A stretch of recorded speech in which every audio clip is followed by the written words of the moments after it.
Thank you, Mr. Chairman. I'd like to associate myself with the comments from Mr. McClintock and Ms. Lofgren that any protections that we provide shouldn't be for a special privileged group of people. I mean, that's not the way the Constitution was written. Ms. Oberlander referred to the press as the fourth estate, which prompted me to look up what are the other three estates. And it's a reference actually not to the three branches of government, but to the three estates in Europe, which were the clergy, the nobility, and the commoners. And I think all of them, including the fourth estate, deserve the protections of the Fourth Amendment. So whatever we draft, I hope it's not just particularly for Congress or for the media. Professor Turley, you touched on something that earlier, but didn't get to spend enough time on it, I think, about the third-party doctrine. And can you explain to us in a little more detail how that came about and what we could do in Congress to sort of rein that back in?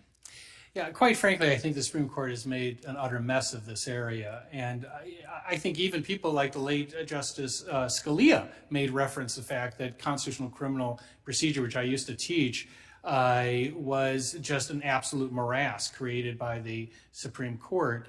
And part of the problem is this idea of third parties, that if you give things to third parties, you don't have that same expectation. They treat things like pen registers, giving phone numbers, almost as equivalent of like Greenwood, of putting your trash on the curb, that you give up all expectations of privacy because you're giving it to someone that you don't know. Of course, when people put in phone numbers, they're giving it to a computer that they assume is subject to some types of regulation.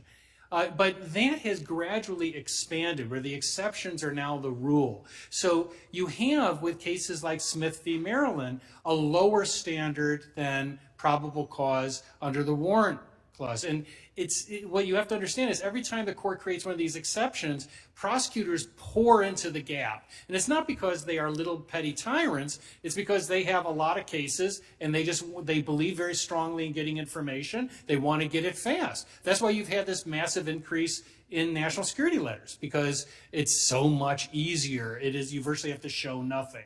So it's going to be up to the Congress to make that path a little more difficult, to require showings. But the most important thing is to have some adversarial process and standing so that people like us can come and challenge these things. I do classified work in the national security area, and I'm read into programs so that the judge and the cleared prosecutor and I can argue about evidence. Those are the most extreme possible cases you can imagine. Some of those cases are really classified at the highest level.